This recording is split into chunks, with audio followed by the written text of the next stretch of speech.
Paramount and CBS's latest round of TV on DVD offers up a couple of comedies and a dramedy, if you will, representing some shows that have devoted fan followings, but none of which are particularly big success stories. First up, we have Becker, the third season. That would be Ted Danson's other show that's not Cheers. This show seemed to be on longer than I remember it being on. I can't quite entirely figure out why. It's sort of like a comedy precursor to House. That's not really accurate. Obviously, he is not the same type of doctor that House is, but Ted Danson does play Becker, this sort of angry doctor that is barely likable. And as many of you who have been reading and listening to my reviews for a long time know, I'm not a big fan of the barely likable characters, because for the most part they tend to fall on the not so likable side of things for me. Despite a pretty good supporting cast, which includes Terry Farrell, which as a Star Trek fan, I'm a big fan of her since she played Dax on Star Trek Deep Space Nine.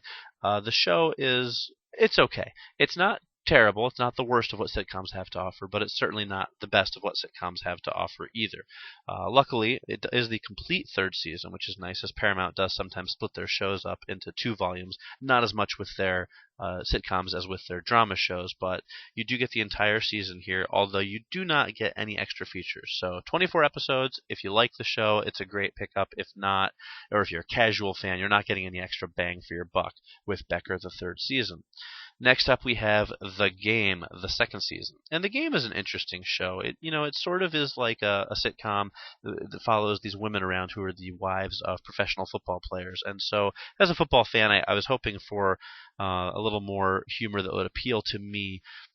And I didn't get it as much, despite the addition of Brittany Daniel to the cast, who I find extremely easy on the eyes, and despite Tia Mowry, who, having been a TV veteran for a long time, is fairly good in the kind of lead role.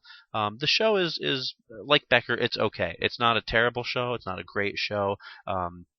If you like this sort of sitcom, I think it will appeal to you.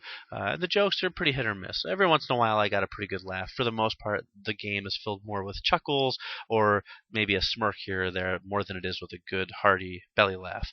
Like Becker, you get 20 episodes this time around. It's a 3-disc set, but there are no extra features. So if you really like The Game, and I imagine there are some of you out there since it made it to a second season, this is a decent enough collection, but I don't know that this is something you have to rush right out and watch if you're not already a fan.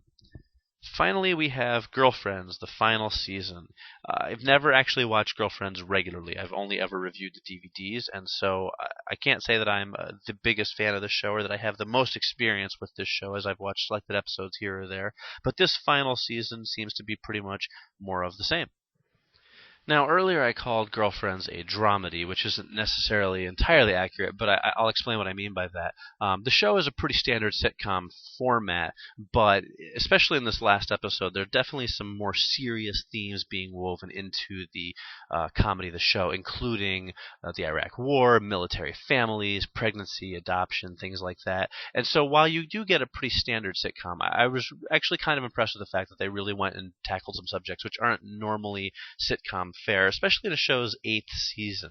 I couldn't even tell you what network Girlfriends ever aired on, to be honest with you, but the fact of the matter is it lasted 8 seasons. It clearly was pretty popular, and it is nice to see some diversity in television. It's nice to see a show that was successful that wasn't dependent on a series of white friends or white family members being wacky and having fun together.